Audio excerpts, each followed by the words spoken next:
Hold on for a minute. Let me get right for a minute, man. Checking my Facebook page. Purchase your tracks today. And my Instagram page. And my Snapchat page. We'll get it back. See you flossing on Instagram, stay posted on Facebook. It's the I See What You're Doing podcast. I'm Mr. I See What You're Doing, and as always, I see what you're doing. And somewhere in the world it's cold. Just when you thought it was safe to go back outside, ice is in Minnesota. And I'm on the I See What You're Doing podcast at 5 o'clock. BFAM 109.6. And, every week I show up, and every week y'all show up with me. And I just want to say thank you. Because there's a lot going on in the world, and man, as it goes on, I try to bring you the most interesting points of the news or these stories. And just when I think I got it all down pat, something else happens in the midst of it. But I got a packed show. I got a interesting and powerful show for you. And we'll get right into the show. Mind you, I'm going to try to get through all of it, but some of these stories stick with me so much that I get stuck on the story. But I'm going to try as much as I can to be efficient with relaying the information to you, being effective, and I hope you absorb as much as you can. My disclaimer going forward is always research what I've said. I've always fact-checked it, but if you don't believe what I'm saying, go and study to make sure that the information is accurate. This is not a show where I jump on and just spit rhetoric. And this is a policy show. This is for whatever purpose I want it to be for. Some people are going to say educational purposes, but I don't have to say that. I get to say whatever I want, however I want, whenever I want. And just so happen to be at 5 o'clock, I get to be exactly who I am every day of my life. Because I don't just do this at 5 o'clock on Thursday. I do this at 2 o'clock on Sunday, 10 o'clock on Monday, 9:30 p.m. on Tuesday, 5:50 on Wednesday, 5 o'clock on Thursday. Whenever I'm feeling it, and I'm always feeling it. The first segment I want to bring to you is important because as we waited for TikTok to decide whether they were going to sell TikTok to America from Donald Trump coming into office, nothing never actually surfaced from that. So we thought. But most recently, TikTok USA has been established. And the concerns that they have about it are some interesting concerns. More so, earlier this month, TikTok USA was listed. The problem that they had in China was that they were saying China was spying on the U.S. And the fairness behind that is that the U.S. was not privy to the information. Don't shoot the messenger. The purpose of this segment is to frame the entire episode around a fundamental shift in how power operates in the modern era. Instead of persuading the public, open debate institutions increasingly shapes outcomes by controlling access to platforms, visibility, legitimacy, and participation itself. Now, mind you, TikTok, once you go viral, you get so many views or whatever, or so many followers. TikTok begins to pay you. China was paying, not the U.S. So you were making an income that technically was not taxable. That's where the U.S. comes into play. But TikTok is used as the opening lens because it sits in the intersection of culture, speech, economics, and geopolitics, making it a clean case study for how infrastructure can be regulated, reshaped, and threatened. It threatens some people's way of life because some people, this is how they make a living. Tax-free money. Starting here tells the audience what kind of episode this is, not a collection of headlines, but an examination of the mechanisms that decide who gets to speak, who gets to be seen, and who gets to benefit from the modern economy. Mind you, I'm telling you, I get to say whatever I want to say. Just so happens I'm on a great platform, and we not regulated about it. Know some of that. I know that pisses some of y'all for puts your panties in the bunch, but I mean that's just how it goes. TikTok has evolved far beyond an entertainment application. For millions of Americans, it functions as a primary source of news. It functions as political education, cultural exchange, and once again, economic opportunity. Some small businesses rely on it for visibility. You have to pay for commercials, hundreds of thousands of dollars. TikTok, you don't need that. You just post your content, post your information, post your commercials of your product, and the link to where to buy the products. And going through China, it did not have an association with the United States. Right? Creators build careers on it. Activists use it for organizing. And younger generations increasingly treat it as a digital town square.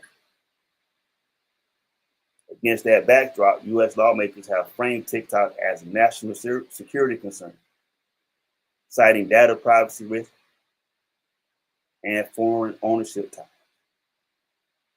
Some critics argue that these concerns reveal a deeper inconsistency. Many U.S.-based platforms engage in extensive data collection, algorithm amplification, and opaque moderation practices.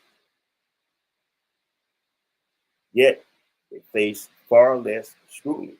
And you just mind you, when you go through some of the U.S.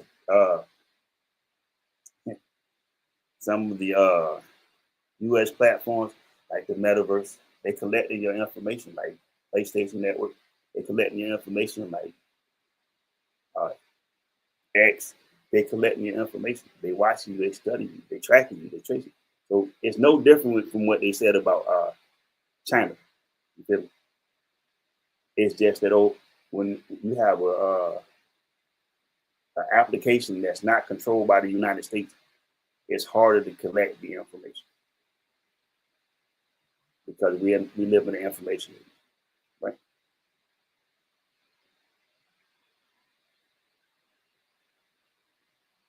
So in that particular case, with the U.S. buying, I would almost think that United States TikTok is going to be different from China's TikTok. That discrepancy forces an uncomfortable question. Is TikTok being targeted because of what it does or because of who controls it? The story, therefore, becomes less about privacy alone and more about selective regulation, about how power decides which platforms are permitted to function as public spaces. Supporters of U.S. TikTok action argue that TikTok represents a unique threat in an era where data and information flows are strategic assets. For this perspective, waiting for definitive harm would be irresponsible. Prevention is framed as protection. They argue that state has an obligation to intervene in infrastructures that shape public opinion, culture trends, and even elections can be influenced by foreign entities. I don't think that TikTok influenced the election or anything like that, but I mean, most of the stuff that we talk about right now is centered wrapped around what? elections. They just went into Georgia, Fulton County, and got some of the ballots from the election that Donald Trump lost, because he's still on top of the fact that an election was rigged. Shit, we feel like some people feel like the election that they just had was rigged. You know? But opponents counter that this reasoning collapsed when applied selectively. The data exploitation and algorithmic influences are the true concern. Then consistency would demand comparable scrutiny across the entire tech ecosystem. So if it's about one, if the question comes up about one, it should come up about all. They warn that once governments begin deciding which platforms are safe enough for the public, telling you what to do, digital expression becomes conditional, permission-based. You have to get permission to be on this, that. We all adults and we're not kids, so I should be able to do whatever I want to with the technology that I own. Like, the debate is not simply about TikTok. It's about whether democratic societies are drifting towards managed speech environments under the banner of security. So basically, they want to control what you say, when you say it, who you say it to, how you deliver your information, where you send your messages to, and all that. Heightened scrutiny has forced long overdue conversations about data ownership, algorithmic power, and platform accountability. It has pushed policymakers and the public to confront questions that were previously buried under technical language. Who owns the data? Who controls the feed? Who benefits from opacity? In the best case scenario, this moment becomes the start of real, consistent guardrails that protect users across platforms rather than punishing one platform for geopolitical reasons.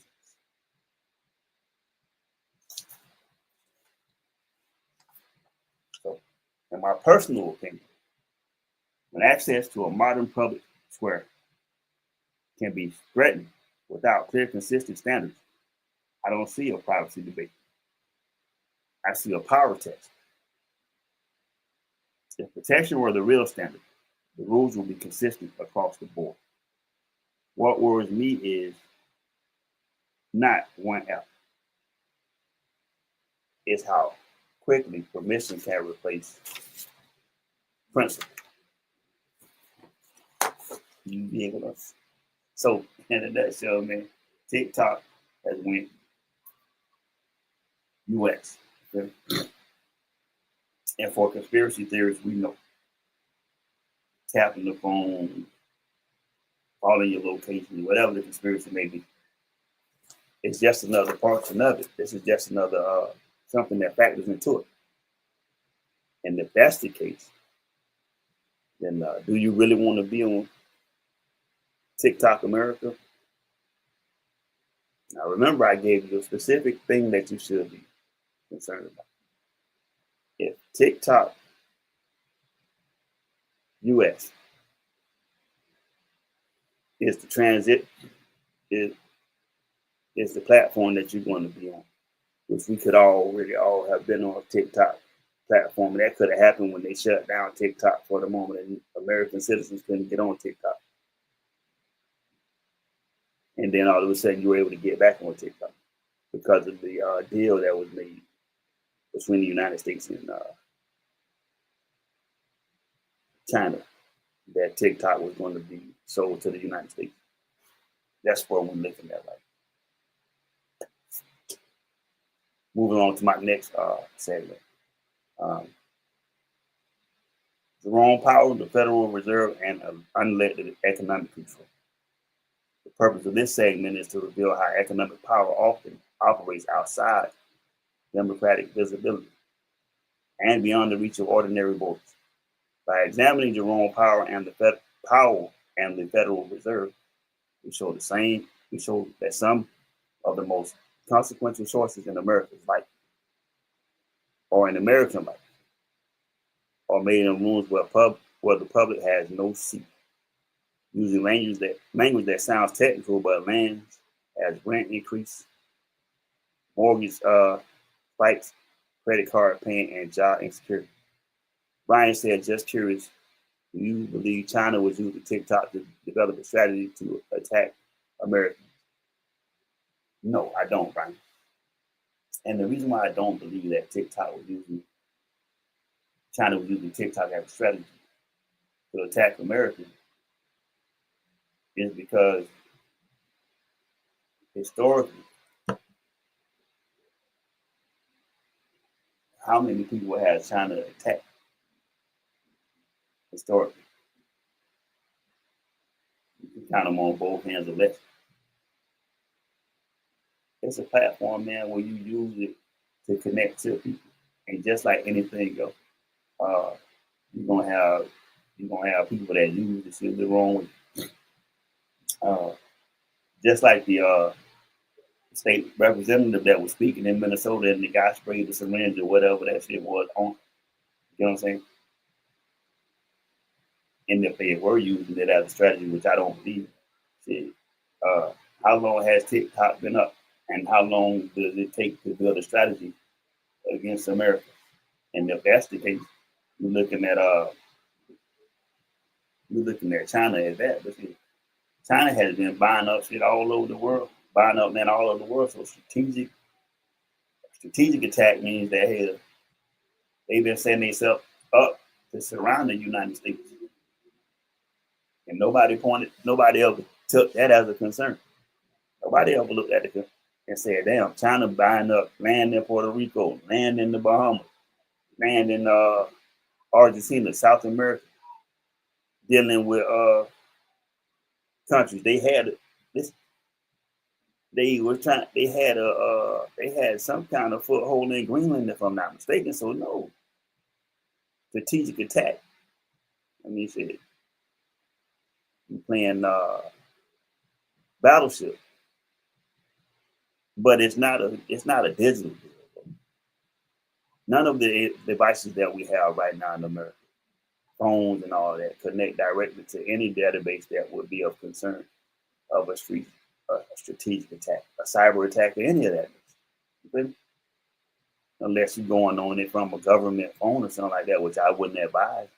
A government issued phone that taps into those databases, but regular, everyday Americans, I would be more concerned if somebody on TikTok was able to hack a bank account, but not set up a strategic attack against America, or the American citizens. Now, whether a politician to piss them off or something like that is different, but I'm talking about regular, everyday American people. No. Now, when we go into the story about Jerome Powell, as the chair of the Federal Reserve, Jerome Powell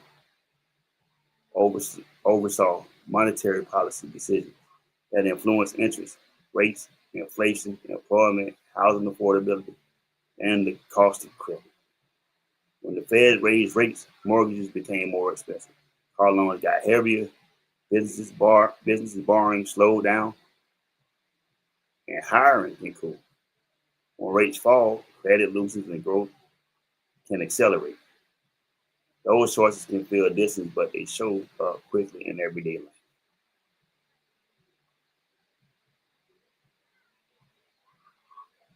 Now, the Fed's independence is often defended as a safeguard against political interference, but independence also means distance. The people setting the policy do not run for office, and they do not directly answer to the families whose budgets are being squeezed. In recent years, inflation control has been treated as an urgent mission, and rate policy has been one of the primary tools. The tension in that tool is blunt. It reduces inflation partly by reducing demand, and reduced demand can mean reduced opportunity, especially for workers and small businesses. So the Fed chair is an appointed office or an appointed job. You choose the Fed. Jerome Powell, if I'm not mistaken, was chosen by Joe Biden. There's a new Fed chair coming. They have a couple of candidates, but there's a new Fed chair coming. I don't know who is savvy enough to deal with $35 trillion in debt. How you balance that budget? You should probably call Bill Clinton, because I believe that he may have been the most successful president at balancing that budget and bringing that deficit down. Right now, if you have a deficit like that, and you continue to spend, or you continue to send money out to other countries and things like that, and you're not correcting or doing anything to make a dent in the national debt, you creating more. I think I saw a story where they said national debt has went up since Trump been president, and that's not one of his political promises. But it still goes up, And the realistic thing to say is, hey, we're going to do what we can to kind of balance the thing out. But making promises that say I'm going to bring it down and it goes up, that's not the productive thing, and it's not realistic if you thought that's what it was going to be. And I think that's the thing. Everyone feels like, my man, our president made some empty promises.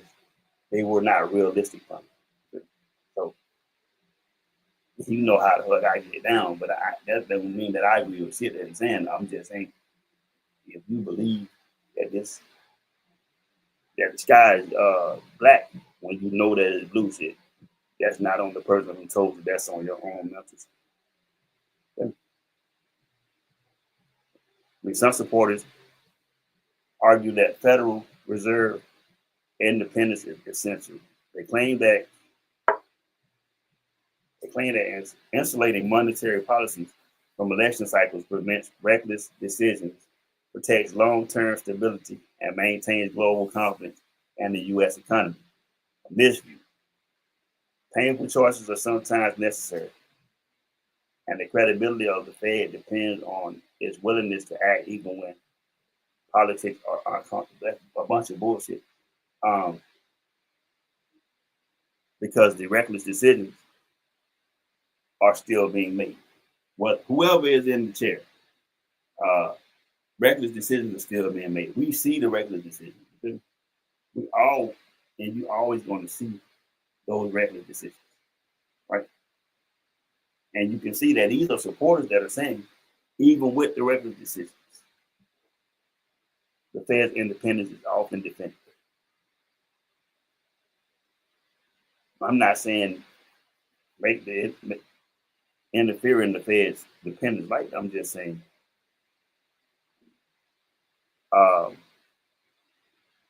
reckless decisions is what's causing the national debt.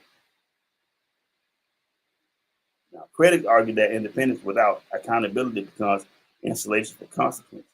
They point out that cooling the economy often means slowing hiring and weakening workers' leverage, while markets and large institutions have buffers that everyday families do not. In their view, the distribution of pain is not accidental. It reflects who has power to withstand it.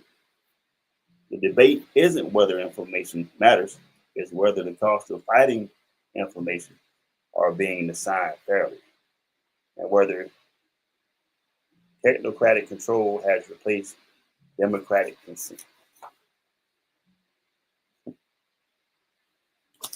So, and in a nutshell, man, because I got to keep it moving, I'm going to give you my viewpoint on this particular thing.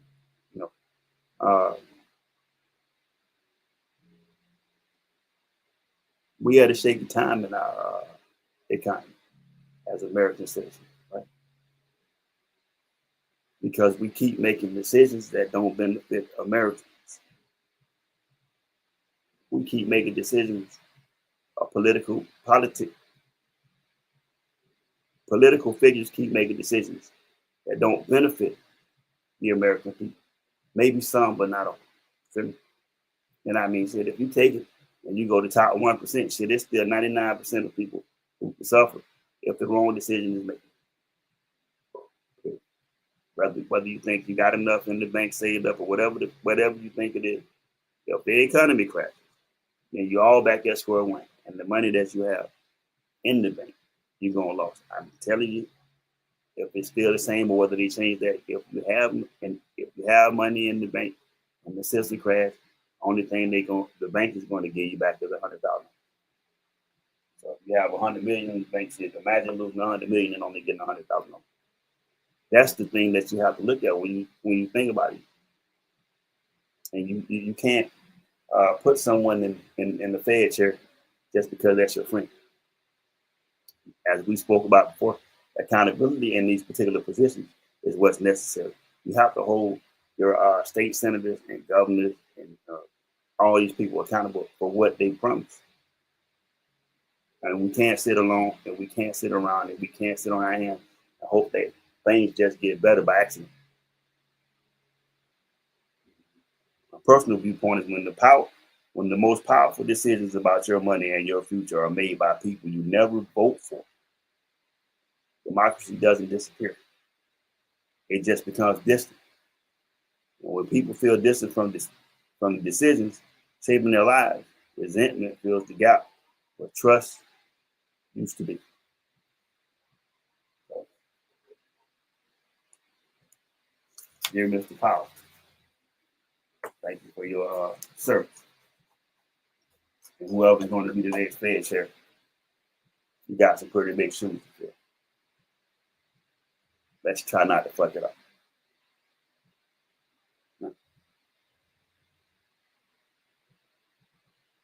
Jasmine Crockett, man. That's Jasmine Crockett. Shout out to Jasmine Crockett. She won. Oh, Jasmine Crockett, man.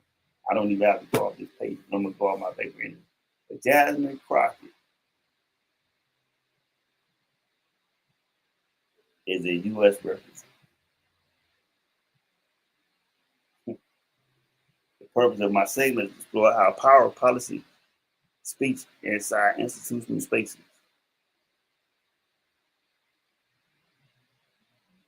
not always by censorship, but by defining what acceptable communication looks like. Jasmine Crockett is a useful case study because her visibility shows how quickly the public conversation can shift from what is being said to how it's being said, and how that shift often functions as a gatekeeping tool. The segment ties back to the episode's theme. Legitimacy itself is a form of access. Who gets treated as serious, professional, and reasonable determines whose arguments are allowed to land. So let's talk about Jasmine Crockett for a minute. You know she's vocal. She's spoken out against the president. And she's spoken out to some to some U.S. representatives. She's spoken out against a lot of the shit that goes on in this country that's next. Up until this particular point right here where I know she won, I began to question whether she could even win a U.S. Senate seat because she does not agree with the way that the country is being ran, the policies that are being ran. And I mean, shit, let me just give it a buck, which it could be a smoke screen. That might have been what she would do to gather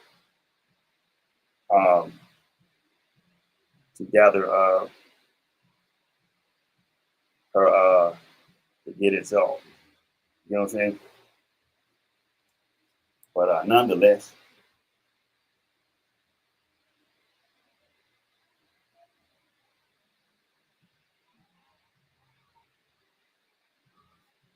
got a call from Texas. I don't know what that's about. But Representative Crockett has become a nationally recognized figure for her direct language and combative questioning in a political environment that often rewards careful vagueness. Supporters see her as cutting through performance Critics portray her as disrespectful and divisive, and the public attention she draws frequently comes through viral clips that highlight tone, facial expression, and rhetorical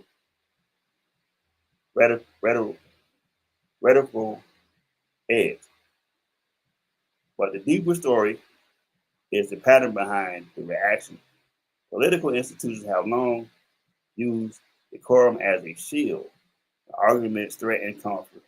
The focus shifts to manners instead of engaging substance.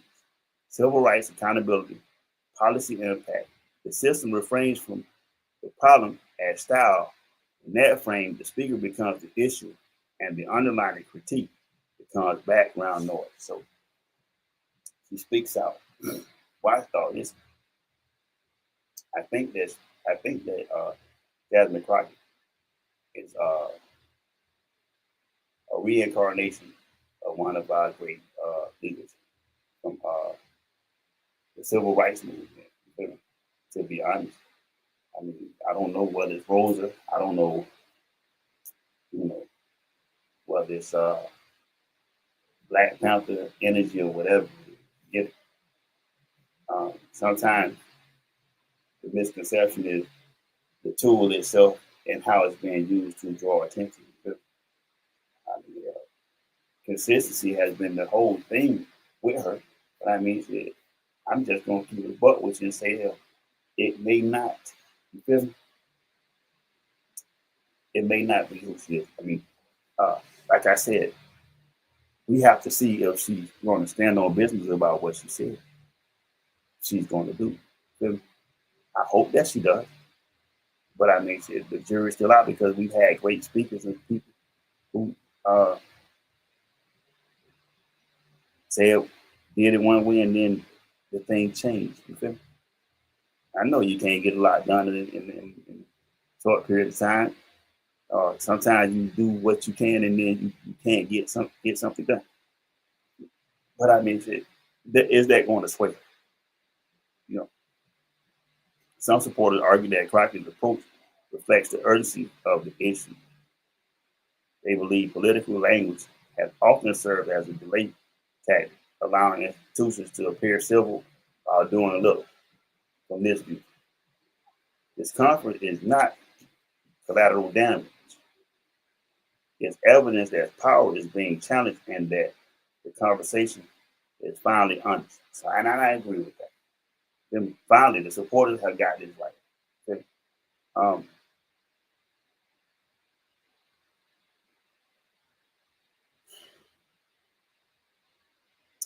It's all about the delivery. And sometimes you have to call people out on it. And that's what I like about it. The sister sharp enough to say what she got to say, and then let it be what it's going to be. So I mean, I don't think that it's a negative thing from what she said. I mean, I totally agree with. Sometimes you have to call a spade per se. It just happens to be that way. Can we all agree to disagree? But to label someone a troublemaker or a conspiracy theorist or whatever the case may be is outrageous. Some critics argue that confrontational rhetoric deepens polarization and undermines cooperation. They claim that politics requires coalition building, and that harsh language can harden opposition rather than move. The debate is not really about manners. It's about whether a system that responds only to conflict can ever be held accountable, and whether civility sometimes functions as a mechanism to protect the status quo. So,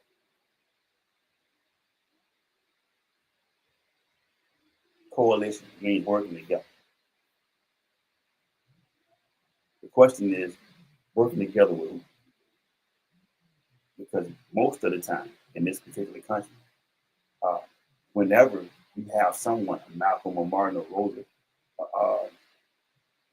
Harriet or anything like that, any of the great leaders in this country that fought for civil rights. We won't talk about Jesse or Al, but that fought for the civil rights of people. I won't go into race, but of people. And then you begin to look back and realize that now it's the other side saying they're being treated unfair. You know, all of the laws that have been written, all of the political jargon that has been written, all of the roadblocks that have been put up to keep people from getting an equal opportunity at an American dream. And I'm going to flow into that later, but an American dream. At this particular point, I think that Shorty might be what's good for America right now. I believe that Jasmine Crockett may be what's good for Congress right now and the Senate. I'm going to be watching for sure. But I believe that this is what you have to have someone who's not a yes man or a yes woman to go against the game. Because that's when you find out what the politics really work. Because most of them are just great debaters anyway, with great ideas and shit. A lot of them are crooked as big thumb, but I mean and shit. It is what it is on that. They've been doing it so long, shit. Being a crook comes natural. Why you call it out a crook? You point your fingers at it. Yeah. So when headlines about how someone said it instead of what they said, I take that as a sign that the message is landing. Because the system always wants to debate delivery when it doesn't want to confront accountability. Old school people said a hit dog a holler. So when you see the government calling somebody crazy or some shit like that, yeah, you know, I've always done this and tried to do this in a time frame that was going to be good. I mean, I hope that I can get through all of this. It's really an extensive situation. So let's do it a different way. Let's see if we can. I don't want to cut anything down, but I did want to touch on.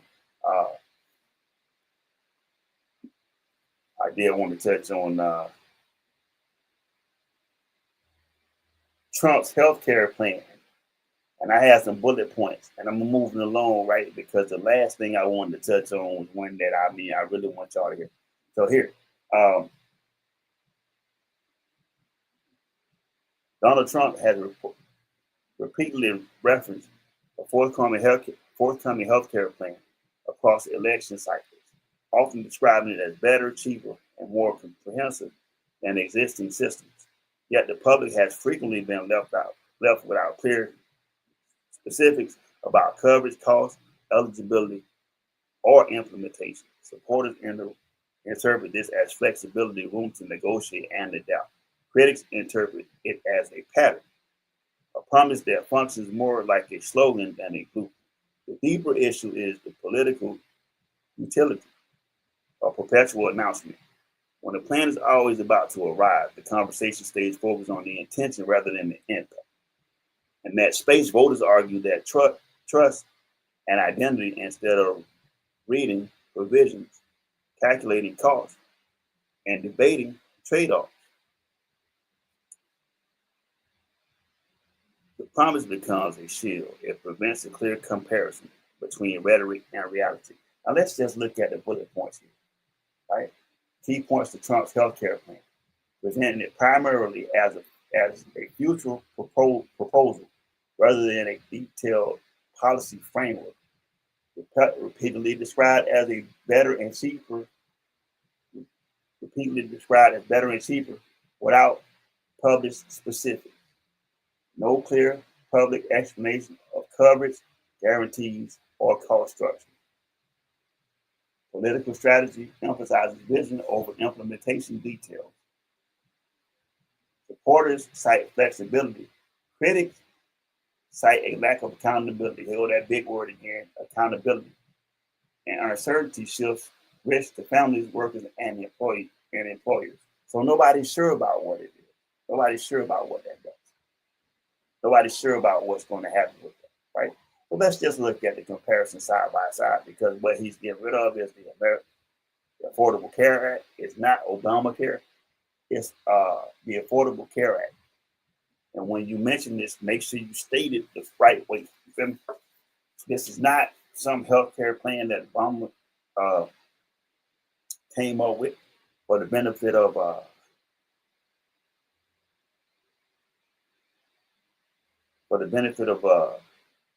himself. This is not his healthcare plan. It's not some company that he owns. It's just a care act, right? Let's look at the status of both of these. The Affordable Care Act is a real thing as it stands right now. So you can, however long it lasts, but it was enacted by federal law. Trump's health care plan as presented right now is just proposed and undefined. The policy details. Affordable Care Act has detailed statutory framework. Trump's health care plan.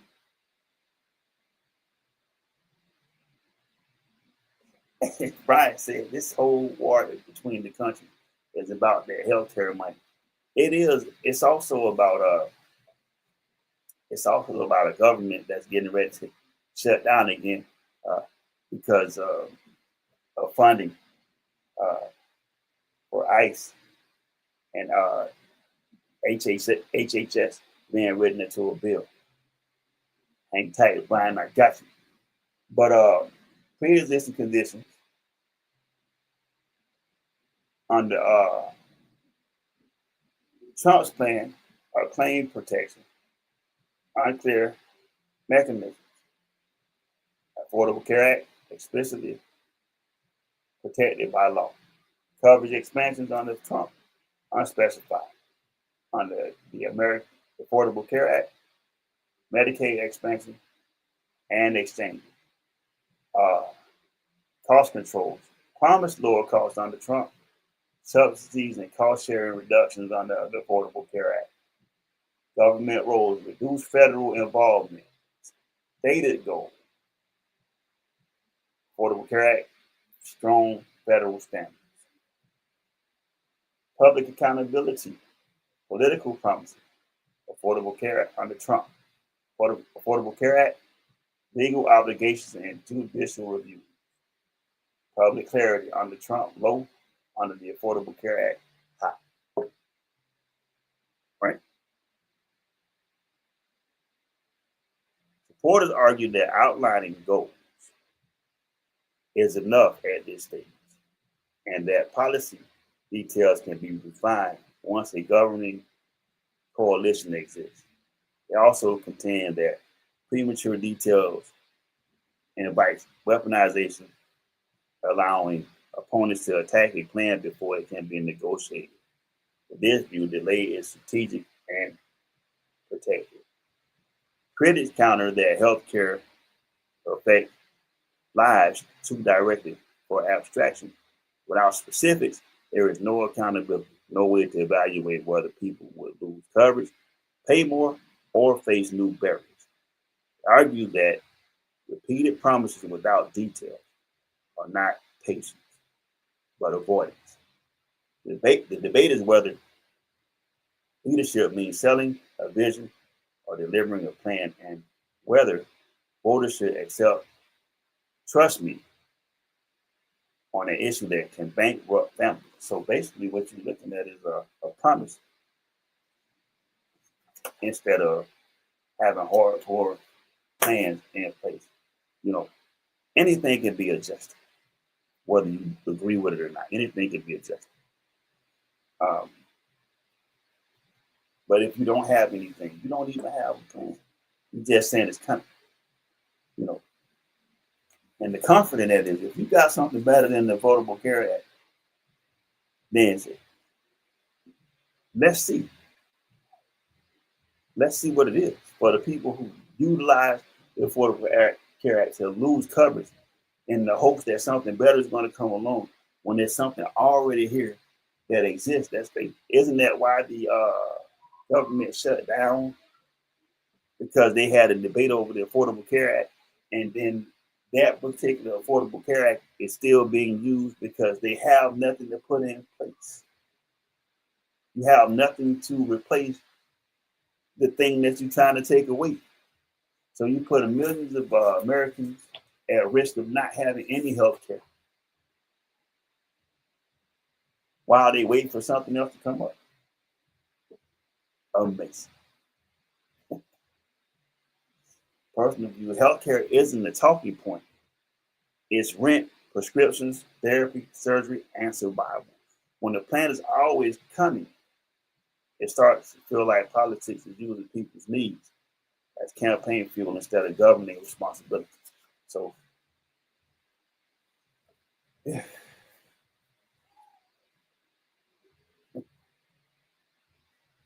He did what I said, man. It's just a wild thing. It's just a lot of bullshit going on right now. It's a lot of bullshit going on right now. You feel me? It's a lot of bullshit. It's a lot of craziness. It's a lot of madness. And it's a lot of wildness. You know what I'm saying? And when do we become not necessarily frustrated enough, but when do we become concerned enough or focused enough to look at our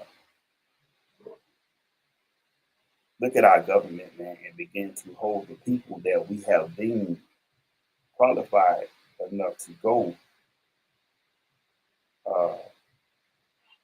up to Washington, up to these places and represent us? When do we begin to make the phone calls and tell these people that the jobs that they hold now, if they're not going to be responsible enough, and they're not going to keep their promises, they're not going to be able to hold those offices. You feel me? Because it looks like at some point, the people that we've sent to Washington, voted for, is going to be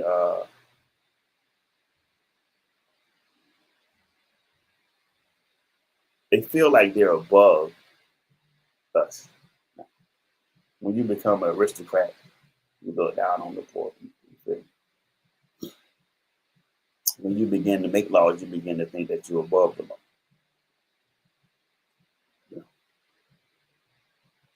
Outside of the law, I have a judge. I have friends that are judges. I play golf with Judge such and such. I play golf with this person. I be around this person. That's what that looks like. Got them again. Just so I can move it along, because it looks like my time is running short and I need to get everything I need to get in. There is another government shutdown coming.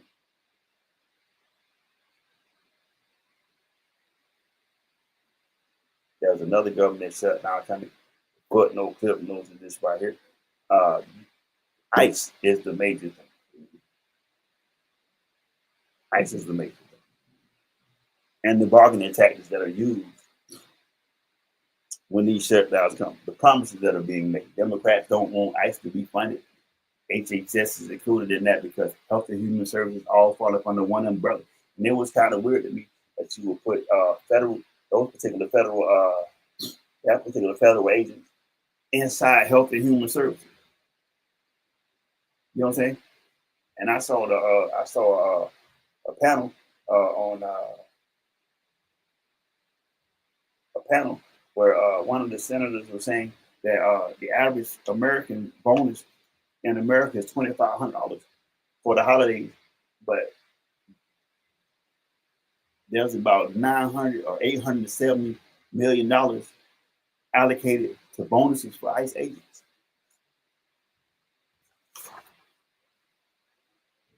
And the promise was that they were going to find something, or they were going to renegotiate about the Affordable Health Care Act. Negotiate about finding something for that, and of course, as always, SNAP benefits will be included in that as well. And now, of course, there's spending included in that as well. So, viewpoint on that, because I need to get to my thing. When essential workers are told to keep the country running without pay, while the people responsible for the standoff feel no disruption. That's not negotiation. It's a power balance. And the public is the collaborator. Okay? Freedom cities, I don't even want to go into freedom cities because, I mean, basically what it's saying is the government wants to create cities, tech cities, like Silicon Valley. When you send people to those particular cities, youngins, the cities are governed by companies. And those particular companies operate on the system where you live in that particular city, you work in the city. It's a territory inside of a country, basically. Yet they call them freedom city.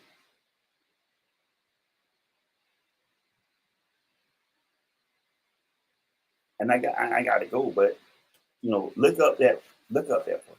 The one that I wanted to get to, man, and then I'm going to give my monologue and I'm going to get up out of here is Trump accounts. They have Trump accounts. They only last for 2 years. They're only available to they're only going to only be available to kids born between January, I believe it was January 1st, 25 to 28, or January 1st, 2026 to January 1st of 2028. You have to, as a parent, you have to pay into this particular account.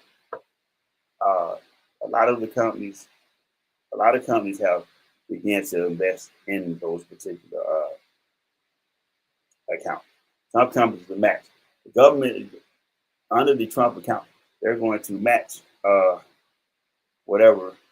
They're going to put $1,000 in to the account for those particular kids. Now, mind you, if you ever wanted to test something to see how it's going to work, the reset on Social Security will happen right in front of your face.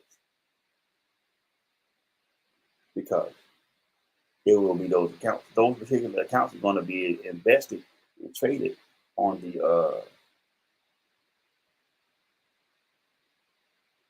U.S. stock exchange. Okay?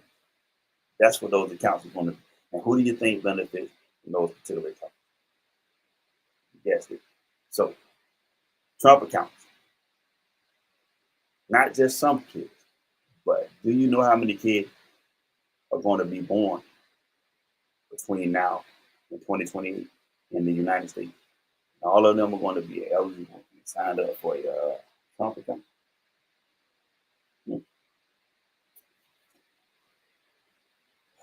At $1,000 a head, plus whatever the families invest. And they say it's supposed to be money for college and all that. Get it? So Trump accounts. And I really want to touch on this one, but I had to add some stuff into it. Didn't go into the critics and all of that, man.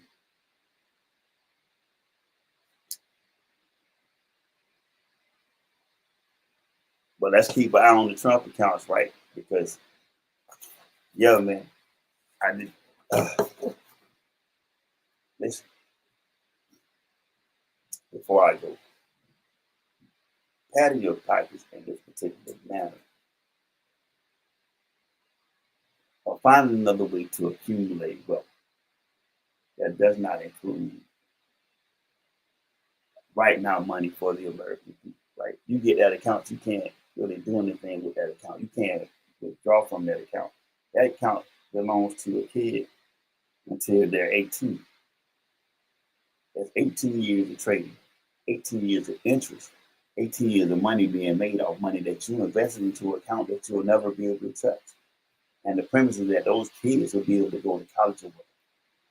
But it does not help an American family at this particular point. Right?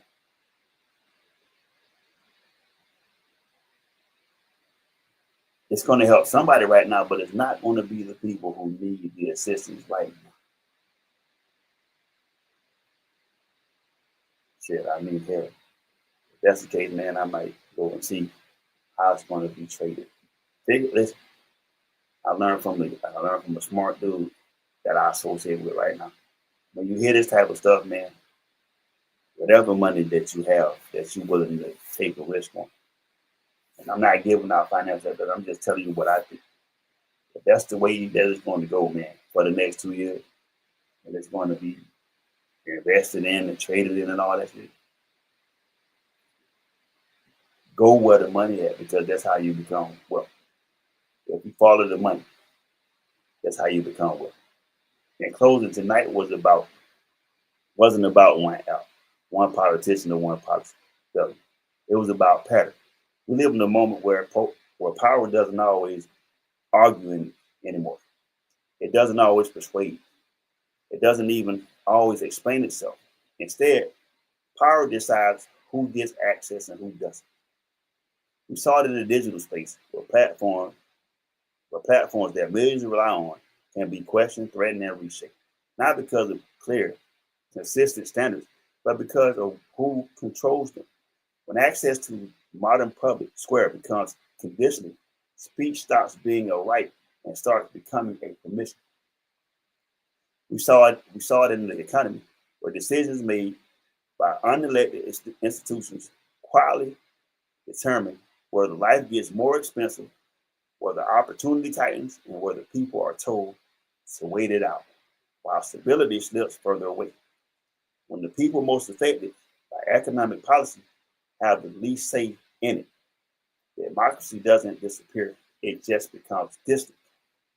We saw it in political speech itself. When the focus shifts from what is being said to how it's being said, that's not a debate about tone. That's a debate about legitimacy. And legitimacy is access. We saw it in policy promises that never quite arrive. When solutions are always coming soon, accountability stays permanently postponed. And the cost of that delay doesn't sit with politicians. It sits with families trying to plan their lives around systems that never stabilize. We saw it in government dysfunction that becomes so routine it barely shocks us anymore. When essential workers are told to keep showing up while the system stalls itself, that's not governance under pressure.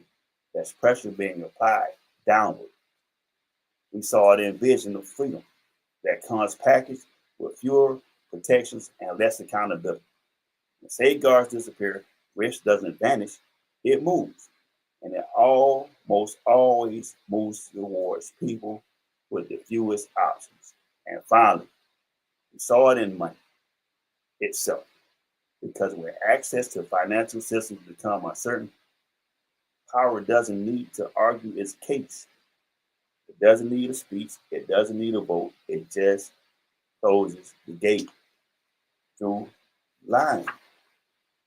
Power today isn't always loud. It's administrative. It's procedural. It lives in approvals, permissions, platforms, policies, and accounts. And if you're only watching the speeches, you'll miss it. But if you watch who gets access, the platforms, the opportunity, the legitimacy, the stability, you'll always see what's really happening. That's why this isn't about left or right. It's about up and down. It's about who decides and who lives with the consequences. Because society where access is conditional is society where freedom narrows quietly, one permission at a time. I'm your host. This is I See What You're Doing. And as always, I see what you're doing. Until next Thursday at 5 o'clock, man. Y'all be safe. Enter-effect.com for more info, beats, and design. Beats available for $30 and exclusive starting at $150.